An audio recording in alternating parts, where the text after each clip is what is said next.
नमस्कार दोस्तों, सूजस ई बुलेटिन के आज के इस अंक में आप सभी दोस्तों का हार्दिक स्वागत है। नमस्कार, गुड मॉर्निंग सभी को। जय सिया राम, जय श्री कृष्णा। सूजस ई बुलेटिन के महत्वपूर्ण बातचीत में आप सभी का स्वागत है। राम राम, नमस्कार, जय सिया राम के साथ आरंभ करते हैं। राजस्थानी में खम्मा घणी थारी मोकड़ी मोकड़ी राम राम रख करा साहब। तो आ जाओ भाई जी, सब लोग जुड़ो फटाफट। आशीष जाट, सैंडी वर्मा, एलबी लेघा जाट, बीकानेर, अंसा चौधरी सब जुड़ चुके हैं। तो मैं आरंभ करता हूं। महात्मा गांधी के एक कोट के साथ हम लोग बातचीत की शुरुआत करते हैं। जैसा कि हमेशा आपको पढ़ाया जाता है, जो समय बचाना चाहता है वह कभी भी अनावश्यक बात नहीं करेगा। भाई साहब, सीधी सी बात यह है। कई बातचीत चल रही है, अनावश्यक बातों में अपना समय खराब नहीं करेगा। जिस आदमी को अपना समय क्या करना है, बचाना होता है। बस यही जीवन का मूल मंत्र है। आपके जीवन में बहुत कुछ सुधार आ सकता है अगर इस एक वाक्य को आप जीवन में उतार लीजिए। जो समय बचाना चाहता है वह कभी भी अनावश्यक बात नहीं करेगा। उसके पास समय नहीं है बेफालतू की बातें करने के लिए, काम की बातें करने के लिए। उसके पास जो है वो समय का सदुपयोग करेगा। तो चलिए, आज के सूजस ई बुलेटिन का सबसे पहला जो पॉइंट है वो आपके सामने क्या है, जरा देखो भाई। यहां पर है, मुख्यमंत्री श्री अशोक गहलोत ने राजस्थान विश्वविद्यालय को दी विभिन्न सौगात। यानी राजस्थान विश्वविद्यालय में विभिन्न कार्यक्रम जो है उनका आयोजन अभी हाल ही में यहां पर किया गया। और उनमें क्या क्या कार्यक्रम थे। पहला है, डॉक्टर भीमराव अंबेडकर जो लाइब्रेरी है उसका शिलान्यास उद्घाटन जो है वो इस समय किया गया। वहां पर डॉक्टर भीमराव अंबेडकर साहब की प्रतिमा का अनावरण भी किया गया। इसके अलावा राजस्थान विश्वविद्यालय जो है वहां पर तीरंदाजी जो खेल मैदान है उसका भी उद्घाटन यहां पर किया गया मेरे दोस्तों। तो ये तीनों बातें आपकी परीक्षा की दृष्टि से इंपॉर्टेंट है। इन तीनों को आपको समझना है। पहली, सबसे पहले मुख्यमंत्री श्री अशोक गहलोत जी ने राजस्थान विश्वविद्यालय में बुधवार को लगभग 12 करोड़ रुपए की लागत से तैयार बाबा साहेब भीमराव अंबेडकर पुस्तकालय भवन का क्या किया, इन्होंने उद्घाटन किया। इसके अलावा तीरंदाजी खेल मैदान जो है उसका लोकार्पण किया और डॉक्टर भीमराव अंबेडकर की प्रतिमा का अनावरण भी इन्होंने यहां पर किया। तो ये तीनों बातचीत आपके समझ में आ जानी चाहिए, ठीक है। हाँ जी, यहां पर तीनों बातें क्या है आपसे पूछा जा सकता है कि अभी हाल ही में राजस्थान के मुख्यमंत्री के द्वारा जो है वो डॉक्टर भीमराव अंबेडकर की प्रतिमा, doctor Bhimrao Ambedkar e library या डिजिटल लाइब्रेरी या इसके अलावा जो है वो तीरंदाजी खेल मैदान का जो है वो अनावरण कार्यक्रम या शिलान्यास कार्यक्रम कहां पर किया गया। तो ये ध्यान रखिएगा मेरे दोस्तों, यह कार्यक्रम राजस्थान विश्वविद्यालय में आयोजित किया गया। राजस्थान विश्वविद्यालय के जो अध्यक्ष है निर्मल चौधरी, उनके प्रयासों से यह लाइब्रेरी का उद्घाटन हो पाया। पिछले 2 सालों से यह लाइब्रेरी बनकर तैयार थी, लेकिन उद्घाटन ना होने की वजह से आने वाले विद्यार्थियों को जो परेशानी है उस परेशानी से निजात दिलाने के लिए राजस्थान विश्वविद्यालय के जो अध्यक्ष अभी बने हैं निर्मल चौधरी जी, उन्होंने ऐसा किया था, ठीक है। हाँ जी, तो चलिए इसके बाद में हम बात करते हैं। अगला क्या है, राज्य सरकार की सोच युवा पीढ़ी के सपनों के साथ है। वर्ष 1998 जब पहली बार मुख्यमंत्री बने थे तब लगभग 6 विश्वविद्यालय थे। उस समय छात्रों को पढ़ाई के लिए अन्य राज्यों में जाना पड़ता था। आज 89 विश्वविद्यालय राजस्थान के अंदर संचालित है। युवा पीढ़ी को प्रोत्साहन, राज्य सरकार द्वारा संचालित मुख्यमंत्री अनुप्रति कोचिंग योजना, Rajiv Gandhi scholarship for academic excellence scheme, Jaipur में कोचिंग हब, महात्मा गांधी अंग्रेजी माध्यम विद्यालय, छात्रवृत्ति योजना, इंक्यूबेशन सेंटर। अभी हाल ही में आपको पता है कि नए इंक्यूबेशन सेंटर जो है वो जोधपुर में और इसके अलावा यहां पर जोधपुर में और अभी हाल ही में पाली जिले में जो है वो नए इंक्यूबेशन सेंटर का उद्घाटन किया गया है। इसके अलावा और भी कई योजनाएं राजस्थान में संचालित है। इसके बाद में लिखा है, हर क्षेत्र में रोजगार के लिए राजस्थान सरकार जो है वो प्रतिबद्ध है। राजस्थान के मुख्यमंत्री ने ऐसा अभी हाल ही में राजस्थान विश्वविद्यालय के उद्घाटन समारोह में ये सारी बातें जो है वो अपने सामने रखी है। यहां ध्यान रखना, इस कार्यक्रम में उच्च शिक्षा राज्य मंत्री राजेंद्र सिंह यादव ने शिक्षा की गुणवत्ता बनाए रखने के लिए राजस्थान के विश्वविद्यालयों में विभिन्न प्रकार के जो विषय हैं उनको उठाया है। तो आपकी परीक्षा में सवाल क्या पूछा जा सकता है, कई साधारण परीक्षाओं में ये सवाल मंत्रियों के संदर्भ में भी पूछे जा रहे हैं। तो आप ध्यान रखिएगा, उच्च शिक्षा राज्य मंत्री राजस्थान में कौन है, तो राजेंद्र सिंह जी यादव हैं। उन्होंने भी इस कार्यक्रम में क्या किया था, हिस्सा लिया था। दूसरा सवाल आपकी परीक्षा की दृष्टि से इंपॉर्टेंट जो है वो क्या है वो सुन लो। आप कहोगे सर क्या सवाल है। देखिए मेरे मित्रों, सवाल छोटा बड़ा नहीं होता है, जब पेपर में आता है तब वो बड़ा बन जाता है। देखिए अभी सवाल जो वन रक्षक भर्ती परीक्षा में पूछा गया था वो मैं आपको बता रहा हूं और आप सवाल देखकर ही अंदाजा लगा लोगे कि भाई ऐसे सवाल भी पूछे जा सकते हैं। अभी आपसे परीक्षा में पूछा गया था निवेश प्रोत्साहन नीति के बारे में एक सवाल आया था। तो देखिए आपसे सिर्फ इतना सवाल पूछा था पेपर सेटर ने कि भैया ये रिप्स जो लिखा है इस रिप्स का फुल फॉर्म बताइए क्या होगा। तो आप रिप्स का फुल फॉर्म अगर कहीं भी पढ़ लेते तो आपको उसका सवाल का सही जवाब मिल जाता।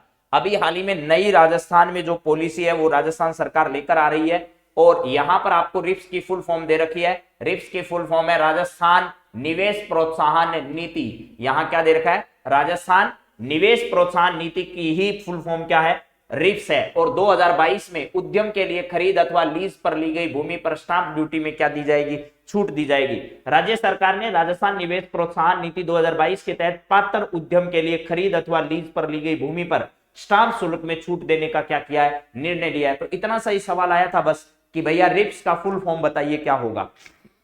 इस विषय में वित्त विभाग जो उसने आदेश जारी कर दिया। स्टांप शुल्क की 75% राशि पर छूट साधन के पंजीकरण उपलब्ध कराए जाएंगे। शेष 25% स्टांप राशि जो है वो छूट राज्य सरकार द्वारा पुनर्भरण किया जाएगा। आपसे पूछा जा सकता है कि रिप्स 2022 जो नई राजस्थान में निवेश प्रोत्साहन नीति है उसके तहत राजस्थान सरकार जो है वो कितने प्रतिशत की छूट प्रदान करेगी। तो राजस्थान सरकार जो है वो 25% जो है वो क्या किया जाएगा, छूट की राशि प्रदान कर दी जाएगी। ठीक है। इसके बाद में पुनर्भरण योजना के तहत लाभ तय समय में व्यवसायिक उत्पाद के दस्तावेज सहित प्रमाण प्रस्तुत करने पर दिया जाएगा। ये रिप्स 2022 का मतलब है राजस्थान में निवेश को कैसे प्रोत्साहित किया जाए, ज्यादा से ज्यादा राजस्थान में निवेश कैसे आए। इसके लिए निवेश प्रोत्साहन नीति पहले 2019 की थी, अब निवेश प्रोत्साहन नीति 2022 की हमारे यहां पर है। तो इन बातों को याद रखना है। इसके बाद में अगले आपके सामने है नया अंबेडकर डीबीटी बाउचर योजना के लिए ऑनलाइन पोर्टल जो है वो शुरू किया गया है। क्या है अंबेडकर डीबीटी बाउचर योजना, इस पर हम लोग अभी विस्तार से चर्चा करने वाले हैं। परीक्षा में यहां से बहुत सारे सवाल पूछे जा रहे हैं और आप इनको ईमानदारी से याद करने की कोशिश करिएगा। अंबेडकर डीबीटी बाउचर योजना के लिए ऑनलाइन पोर्टल जो है वो क्या किया गया, अभी हाल ही में शुरू किया गया है। राज्य सरकार घर से दूर पढ़ रहे विद्यार्थियों को आवास और भोजन का खर्च वहन करेगी। राज्य सरकार द्वारा घर से दूर रह रहे विद्यार्थी जो है उनके लिए आवास और भोजन की व्यवस्था करने के लिए अंबेडकर डीबीटी बाउचर योजना शुरू की थी। उसी के लिए ऑनलाइन पोर्टल का उद्घाटन शुरू किया गया है और यह सब कार्यक्रम राजस्थान में कौन कर रहा है, तो सामाजिक न्याय व अधिकारिता विभाग के द्वारा इसका जो है वो कार्यक्रम संचालित है। प्रति वर्ष अधिकतम 10 माह तक 2000 रुपए प्रति माह की सहायता उपलब्ध कराई जाएगी। यानी प्रत्येक बच्चा जो घर से दूर रह रहा है, जो कंडीशन को फुलफिल कर रहा है राजस्थान सरकार की, उसको प्रति माह जो है वो 2000 रुपए 10 माह तक अधिकतम राशि जो है 2 माह तक अधिकतम दिए 10 माह तक अधिकतम यह राशि जो है वो उसको दी जाएगी। अब इस पूरी योजना को डिटेल से समझ लीजिएगा क्या है। जिन बच्चों को इसका लाभ मिल रहा है वो तो बहुत अच्छे से समझ लीजिएगा। शैक्षणिक सत्र 2022-23 के लिए आवेदन 15 दिसंबर तक जो है वो राजस्थान सरकार में कर सकेंगे। सरकार ने अंबेडकर डीबीटी बाउचर योजना शुरू की है जिसके माध्यम से प्रदेश के राजकीय महाविद्यालयों में अध्ययनरत ऐसे विद्यार्थी जो हैं, ऐसे विद्यार्थियों के बारे में बातचीत चल रही है जो घर से क्या रहते हैं मेरे दोस्तों, ऐसे विद्यार्थियों के पुनर्भरण की राशि दी जाएगी जो घर से दूर रहकर अन्य संस्थान में कमरा किराए पर लेकर पेइंग गेस्ट के रूप में जो है वो रहते हैं। यह योजना सामाजिक न्याय व अधिकारिता विभाग द्वारा संचालित है जिसके मंत्री टीकूराम जूली ने शैक्षणिक सत्र 2022-23 जो है उसके लिए लोगों को आवेदन करने के लिए कहा है। तो लाभार्थियों की संख्या कितनी होगी, अनुसूचित जाति यानी एसटी के 1500, एसटी के 1500 और पिछड़ा वर्ग जो उसके 750, अति पिछड़ा वर्ग 750, आर्थिक पिछड़ा वर्ग 500, अल्पसंख्यक वर्ग के 500 लोगों को इसमें लाभान्वित किया जाएगा। ऐसा अभी हाल ही में कहा गया है सरकार के द्वारा। 23 के लिए योजना ऑनलाइन आवेदन जो है वो पोर्टल पर जारी किए जाएंगे। इस योजना के माध्यम से छात्र छात्राओं को आवास, भोजन, बिजली, पानी इत्यादि सुविधाओं के लिए पुनर्भरण राशि बाउचर के रूप में दी जाएगी। वर्ष के लिए आवेदन 15 दिसंबर से क्या होंगे, दिए जाएंगे और ये सामाजिक न्याय व अधिकारिता विभाग जो है वो SSO ID पर जाकर आप इसका फॉर्म भर सकते हैं। डीबीटी बाउचर योजना के तहत कितनी राशि देती है, तो अधिकतम 10 माह तक जो है वो प्रति माह 2000 रुपए की राशि इसमें प्रदान की जाती है मेरे दोस्तों। ऑनलाइन आवेदन के बाद पात्र विद्यार्थियों को निर्धारित राशि का भुगतान उसके बैंक खाते में डीबीटी द्वारा किया जाएगा। यह भी आपको समझना है। बस ये इतनी योजना जो थी डीबीटी बाउचर योजना है, इसका नया पोर्टल जो है वो उद्घाटित कर दिया गया और ये योजना जो है वो किसके विभाग द्वारा, सामाजिक न्याय व अधिकारिता विभाग द्वारा संचालित है और प्रतिवर्ष अधिकतम 10 माह तक 2000 रुपए प्रति माह दिए जाने का प्रावधान इस योजना में। जोधपुर में राजीविका के तहत जो है वो 10,850 समूहों का गठन किया जाएगा। यहां पर ध्यान रखिएगा 1,13,500 महिलाओं द्वारा बनाए जाने वाले उत्पादों को एक ही मंच पर उपलब्ध कराने के लिए ऐसा किया जा रहा है। जोधपुर जिले में राजस्थान ग्रामीण आजीविका विकास परिषद राजीविका के तहत 10,850 समूहों का गठन किया जा रहा है और उनके द्वारा कृषि एवं पशुपालन के साथ साथ दरी, बिस्किट, मसाले और गृह सजावटी सामान, कुशन कवर, बेडशीट और बेडशीट जो है, एम्ब्रॉयडरी और हस्तशिल्प के जो उत्पाद है उनको क्या किया जाएगा, बेचा जाएगा। जिला प्रशासन द्वारा इन महिलाओं द्वारा उत्पादित सामग्री को विपणन के लिए उपयुक्त मंच और बाजार उपलब्ध। राजीविका द्वारा मेरे दोस्तों आपको पता है राजस्थली नाम से प्रोडक्ट नहीं बेचे जाते हैं, राजसखी के नाम से बेचे जाते हैं। राजस्थली जो है वो ऑफलाइन सेंटर है, किसका है, राजसिको का है, ये ध्यान रखना, उसका राजीविका से संबंध नहीं है, ठीक है। राजस्थली का राजसिको से संबंध है और राजसखी का संबंध जो वो किससे है, उसका संबंध राजीविका से है, ये आपको ध्यान रखना है। यहाँ जिला प्रशासन, राजीविका स्टोर या अन्य कैंटीन, कलेक्टर परिसर, अनेक प्रकार के ऑनलाइन प्लेटफॉर्म इसके द्वारा बिक्री के लिए राजस्थान में बनाए गए हैं। तो आपको ध्यान रखना है इस योजना के तहत या राजीविका जो है वो महिलाओं को रोजगार से जोड़ने के लिए विभिन्न प्रकार के कार्यक्रम संचालित है। ऑनलाइन जो है वो किस माध्यम से ये प्रोडक्ट बेचती है, तो राजसखी के नाम से ऑनलाइन प्रोडक्ट आपको मिलते हैं, घरेलू उत्पाद जो है वो बेचे जाते हैं। अगले पॉइंट पर आते हैं। अगला पॉइंट है डॉक्टर भीमराव अंबेडकर विधि विश्वविद्यालय का शिलान्यास अभी हाल ही में किया गया है। परिसर की लागत लगभग 387 करोड़ रुपए बताई जा रही है मेरे दोस्तों। ये कहां पर बनकर तैयार होगी और कौन सी जगह ये परिसर जो है वो बन रहा है विधि विश्वविद्यालय का, ये हमको समझना है। मुख्यमंत्री ने कहा आमजन को न्याय दिलाने में इस विश्वविद्यालय की भूमिका जो है वो अहम होगी। राजस्थान के 84 विधि महाविद्यालय संबंध हुए 28,000 से अधिक छात्रों का पंजीकरण हुआ है। मुख्यमंत्री श्री अशोक गहलोत के द्वारा बुधवार को जयपुर के दहमी कला में डॉक्टर भीमराव अंबेडकर विधि विश्वविद्यालय परिसर का शिलान्यास किया गया है। यह लाइन आपकी परीक्षा की दृष्टि से इंपॉर्टेंट है, आपसे पूछा जा सकता है कि अभी हाल ही में राजस्थान के मुख्यमंत्री ने जो है वो दहमी कला में डॉक्टर भीमराव अंबेडकर विधि विश्वविद्यालय के परिसर की क्या की है, ये स्थापना की है या शिलान्यास उसका किया है। ये राजस्थान के किस जिले में है, तो जयपुर जिले में है, दहमी कला गांव, ठीक है। हाँ जी, इसके बारे में जरा ध्यान रखिएगा। यहां पर 387 करोड़ रुपए से इस विधि विश्वविद्यालय जो है इसकी स्थापना यहां पर की जा रही है और इसका मुख्य उद्देश्य एक ही है, विधि से संबंधित जो विद्यार्थी हैं उसको सही समय पर सभी प्रकार की जानकारियां और सभी महाविद्यालय जो विधि से जुड़े हुए हैं उन सभी को क्या करना है, प्रोत्साहित करना है। इसके बाद में अंतर्राष्ट्रीय मेलों और प्रदर्शनियों में भाग लेने वाले निर्यातकों के लिए सरकार क्या छूट दे रही है वो देखिए। राज्य सरकार उद्योग विभाग ने अंतर्राष्ट्रीय स्तर पर आयोजित होने वाले मेले और प्रदर्शनियों में भाग लेने वाली प्रदेश के निर्यातक इकाइयों के हित में महत्वपूर्ण फैसला लिया है। उद्योग विभाग द्वारा इन निर्यातकों को ग्राउंड रेट या सहभागिता शुल्क पर 50% की दर से जो है वो पुनर्भरण किया जाएगा और यह अवधि 2025 तक बढ़ा दी गई है। यानी सीधी सीधी बात यह है, ठीक है, कि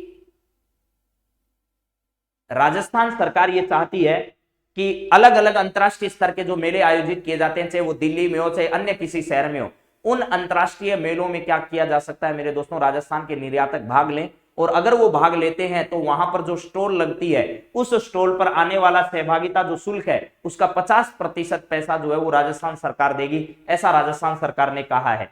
और राजस्थान मुख्यमंत्री अशोक गहलोत जी तथा उद्योग एवं वाणिज्य मंत्री श्रीमती शकुंतला रावत के निर्देशों पर यह निर्णय जो है वो अभी हाल ही में क्या किया गया, लिया गया। ग्राउंड रेट पुनर्भरण योजना की अंतिम तिथि 31 मार्च 2025 तक बढ़ा दी गई है, यानी कि 2025 तक जो है वो राजस्थान सरकार अब पुनर्भरण करेगी, ऐसा राजस्थान सरकार के जो मंत्री हैं उन्होंने ये फैसला किया है। इसके बाद है मेरे दोस्तों यहां पर आपके सामने अनुजा निगम पोर्टल क्या है। अनुजा निगम है राजस्थान अनुसूचित जाति वित्त एवं विकास सहकारी निगम लिमिटेड जयपुर जो है उसके द्वारा अनुजा नाम का एक पोर्टल जो है वो अभी हाल ही में टीकूराम जूली के द्वारा क्या किया गया था, इसका उद्घाटन किया गया था, इसको लॉन्च किया गया था। ये खबर बहुत इंपॉर्टेंट है। अनुसूचित जाति जनजाति वित्त एवं विकास सहकारी निगम लिमिटेड का एक पोर्टल है जिस पोर्टल का नाम क्या रखा गया है, राजस्थान अनुसूचित जाति वित्त विकास निगम लिमिटेड।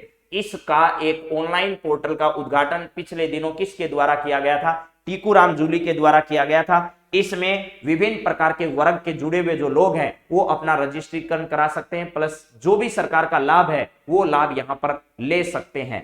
तो चलिए राजू जी, राधे राधे। राजा चौधरी जी आप अभी बात करेंगे आपके संदर्भ में भी, तो चलिए इसके बारे में हम लोग बात करेंगे आगे। अगला सवाल है आपके सामने, मुख्यमंत्री ने जल जीवन मिशन की समीक्षा जो बैठक है वो अभी हाल ही में आयोजित की। हर घर नल के लिए शुद्ध स्तर पर युद्ध स्तर पर काम करेंगे, ऐसा कहा है। हर घर नल के लिए युद्ध स्तर पर काम करेंगे, ऐसा राजस्थान के जो मुख्यमंत्री है उन्होंने कहा है। राजस्थान में जल जीवन मिशन पर अब तक 10,247 करोड़ रुपए खर्च किए जा सकते हैं। राज्य को मिले लक्ष्य की 99% स्वीकृतियां अब तक क्या कर दी गई है, जारी कर दी गई है। सीधी सी बात है मेरे दोस्तों, राजस्थान सरकार के द्वारा क्या किया जाएगा, 2024 तक जो है वो हर घर नल के माध्यम से जल उपलब्ध करवाने के लिए हर घर जल नल अभियान जो है वो राजस्थान में भी क्या किया जा रहा है, चलाया जा रहा है। इसके बाद में इधर राजस्थान के मुख्यमंत्री ने कहा है मॉडल स्टेट जो है वो बन रहा है राजस्थान, और इसमें कौन कौन सी योजनाएं संचालित है वो देखिए। मुख्यमंत्री चिरंजीवी स्वास्थ्य बीमा योजना 10 लाख रुपए तक का निःशुल्क इलाज इसमें किया जाता है। इंदिरा गांधी शहरी रोजगार योजना के तहत जो है वो राजस्थान 100 दिवस का रोजगार शहरी क्षेत्र को दिया जाता है। राजस्थान सरकार द्वारा मनरेगा में 25 दिन का अतिरिक्त रोजगार राजस्थान ग्रामीण जो आजीविका योजना है उसके माध्यम से दिया जाएगा। इसके अलावा इंदिरा रसोई योजना में 8 रुपए में जो है वो पौष्टिक भोजन दिया जाता है। 17 रुपए का सरकार अनुदान देती है और 870 रसोइयां राजस्थान में वर्तमान में क्या है, संचालित है। इसके बाद में उड़ान योजना क्या है, उड़ान योजना बालिकाओं एवं महिलाओं को प्रति माह 12 सैनिटरी नैपकिन जो है वो निःशुल्क प्रदान किए जाते हैं। इसके लिए उड़ान योजना शुरू की गई राजस्थान में। इसके अलावा Mahatma Gandhi English medium school जो है वो 1658 राजस्थान में संचालित है, महात्मा गांधी इंग्लिश मीडियम विद्यालय। राजीव गांधी ग्रामीण ओलंपिक, ये सवाल अभी फर्स्ट ग्रेड भर्ती परीक्षा में पूछा गया। आप कहोगे सवाल सब छोटे बड़े क्या होते हैं, देखो कोई बड़ा सवाल नहीं है, एड में जो लाइन दे रखी है वो पूछी है और ऐसे कैसे उठाकर लाइन पूछी है कि राजीव गांधी ग्रामीण ओलंपिक में हाल ही में राजस्थान के लगभग कितने खिलाड़ियों ने भाग लिया, तो 30 लाख लोगों ने इसमें भाग लिया, 30 लाख खिलाड़ियों ने भाग लिया, ऐसा कहा गया। दुनिया का सबसे बड़ा खेल आयोजन, लगभग 30 लाख लोगों ने, शहरी ओलंपिक जो है वो 26 जनवरी से आयोजित किए जाएंगे, ठीक है। इसके बाद में मुख्यमंत्री दुग्ध उत्पादक संबल योजना, ये भी सवाल आपकी परीक्षा में पूछा जा चुका है अभी हाल ही में मेरे दोस्तों। अगर वन रक्षक भर्ती परीक्षा का पेपर देखिए, इस एक एड में से सवाल बता रहा हूं आपको कितने आए हैं, तो जो लोग मेरी बात ध्यान से सुनते हैं उनको जरूर समझ में आती है ये बात। अभी ये सवाल पूछा गया कौन सी भर्ती में, वन रक्षक भर्ती परीक्षा में। मुख्यमंत्री दुग्ध उत्पादक संबल योजना के अंतर्गत राजस्थान सरकार कितना जो है वो पैसा प्रति लीटर देती है, तो ध्यान रखिएगा दुग्ध उत्पादकों को प्रति लीटर, उसने ये 5 रुपए ऑप्शन खाली छोड़ रखा था, कहां अनुदान राज्य सरकार द्वारा दिया जाता है, तो ये 5 रुपए वहां पर, पहले जो अनुदान है वो 3 रुपए दिए जाते थे, राजस्थान सरकार ने 2 रुपए अनुदान राशि प्रति लीटर बढ़ा दी है और अब यह अनुदान राशि जो है वो कितनी कर दी थी, तो 5 रुपए अनुदान राशि कर दी है मुख्यमंत्री उत्पादक संबल योजना के तहत। टेबलेट वितरण योजना, राजस्थान सरकार 93,000 बच्चों को जो है वो मेरे दोस्तों क्या करेगी, ये 93,000 प्रतिभाशाली बच्चों को इस साल जो है वो टेबलेट देने वाली है। इसके बाद में टेक्नोलॉजी का विकास क्या क्या है, ये भी अगली परीक्षाओं में इनमें से कोई एक सवाल आएगा, देख लो। एड जो है इसको थोड़ा और मैं जूम कर देता हूं, अगर हो रहा है तो, हो नहीं रहा इससे ज्यादा भी है, ठीक है, इससे ज्यादा जूम होगा नहीं, आप देख लो। टेक्नोलॉजी के विकास के लिए राजस्थान सरकार ने क्या क्या कदम उठाए हैं। यूनिक आईटी इंस्टीट्यूट जो है वो Rajiv Gandhi fintech digital institute Jodhpur में लगाया गया। पहला सवाल है आपसे पूछा जाएगा कि अभी हाल ही में Rajiv Gandhi fintech digital institute या यूनिवर्सिटी कहां पर स्थापित की गई है, तो आपको बताना है जोधपुर में स्थापित की गई है। मेडिटेक, क्लाइमेट टेक व एग्रीटेक आदि उन्नत तकनीकों पर रिसर्च के लिए Rajasthan institute of advance learning जो है वो कहां पर स्थापित किया गया है, ये भी स्थापित किया गया मेरे दोस्तों राजस्थान के जयपुर में। ये मैं यहां पर थोड़ा सा आपको डार्क कर देता हूं अगर हो रहा है तो, लेकिन आप लोग लिख ही लो इसको, क्योंकि ये जूम वापस इतना ज्यादा होगा नहीं, फिर आपको पहले से भी मैंने बहुत सारा जूम करके पढ़ा रखा है। और ये देखिएगा, ये सब सवाल आपकी परीक्षा के महत्वपूर्ण सवाल है, इसलिए मैं बार बार बोल रहा हूं। Rajasthan institute of advance learning कहां पर है, एडवांस टेक्नोलॉजी भी सेंटर जयपुर में है और एडवांस लर्निंग सेंटर भी जयपुर में है। इसके अलावा स्टार्टअप के लिए plug and play facility Jaipur में प्रदान की जा रही है, जोधपुर में प्रदान की जा रही है, और कोटा में Rajiv Gandhi knowledge innovation hub बनाए जा रहे हैं मेरे दोस्तों। कहां पर, जयपुर के अंदर, जोधपुर के अंदर और कोटा के अंदर Rajiv Gandhi knowledge innovation hub की स्थापना की जा रही है। और फिनिशिंग स्कूल, और राजस्थान में फिनिशिंग स्कूल जो है वो अभी हाल ही में जोधपुर में भी स्थापित की गई है। और RCAT यानी Rajiv Gandhi advance centre of advance technology जो है वो जयपुर में खोला गया है। ये तमाम जानकारियां आपकी परीक्षा की दृष्टि से इंपॉर्टेंट है। अब इधर बढ़ो, राजस्थान के मुख्यमंत्री आपको पता ही है, विदेश में पढ़ाई के लिए राजस्थान सरकार क्या करती है, Rajiv Gandhi scholarship for academic excellence जो है वो प्रति वर्ष 200 बच्चों को विदेश में पढ़ाई का खर्च राज्य सरकार देती है। तो आपसे सवाल पूछा जाएगा कि विदेश में शिक्षा के लिए Rajiv Gandhi scholarship for academic excellence जो है उसके तहत राजस्थान सरकार प्रति वर्ष कितने बच्चों को विदेश में शिक्षा उपलब्ध कराती है? तो आपको जवाब देना है 200 बच्चों को ऐसी शिक्षा प्रति वर्ष दी जाती है। बालिकाओं को स्कूटी वितरण, स्कूल व कॉलेज जाने वाली 20,000 बालिकाओं को प्रति वर्ष स्कूटी का वितरण किया जाता है। पालनहार योजना, अनाथ व अन्य बच्चों को पात्रानुसार 500 रुपए तथा 2500 रुपए प्रति माह तक आर्थिक सहायता दी जाती है राजस्थान सरकार के द्वारा पालनहार योजना के तहत। सामाजिक सुरक्षा पेंशन, वृद्धजन पेंशन योजना, विशेष योग्यजन पेंशन योजना, विधवा पेंशन योजना, एकल नारी पेंशन योजना, ये राजस्थान सरकार के द्वारा दी जाती है। मुख्यमंत्री किसान मित्र ऊर्जा योजना के तहत प्रति माह 1,000 रुपए और प्रति वर्ष 12,000 रुपए का किसानों को कृषि बिजली कनेक्शन सरकार छूट देती है। किसानों को सस्ती बिजली देती है राजस्थान सरकार जो है वो। इसके अलावा सस्ती घरेलू बिजली भी राजस्थान सरकार उपलब्ध कराती है। ओल्ड पेंशन स्कीम जो है वो राजस्थान में वापस लागू कर दी है 1 जनवरी 2004 और इसके बाद जो भी कार्मिक लगे हैं उनको इसका लाभ दिया जाएगा और वापस मुख्यमंत्री चिरंजीवी बीमा योजना आ चुकी है। ये राजस्थान में संचालित कुछ महत्वपूर्ण योजनाएं हैं जिस पर आपसे सवाल पूछे जा सकते हैं मेरे दोस्तों। तो ये तमाम जानकारी वाले सवाल आपके सामने मैंने सूजस बुलेटिन के रखे हैं। मेरी उम्मीद है कि आपको ये सब सवाल पसंद आए होंगे और आपकी परीक्षा में पूछे गए हैं वो भी सवाल आपके सामने रख दिया है कि राजस्थान मॉडल स्टेट राजस्थान है तो यहाँ से एक ऐड से 3-3 सवाल एक एक परीक्षा में आ रहे हैं। तो आप अंदाजा लगा लीजिए कि सूजस बुलेटिन से आपके बहुत सारे सवाल देखने को मिलेंगे। इन्हीं तमाम जानकारियों के साथ आप सबका बहुत बहुत धन्यवाद, आप सबका शुक्रिया, आप सबको जय हिंद, जय भारत और आप सभी जुनून के साथ पढ़ाई करते रहिए मेरे दोस्तों। आपके साथ हम कदम से कदम मिलाकर जो है वो खड़े रहेंगे। आप सभी का बहुत बहुत धन्यवाद। फिर मिलेंगे कल सुबह। Have a nice day. Thank you. Ram Ram.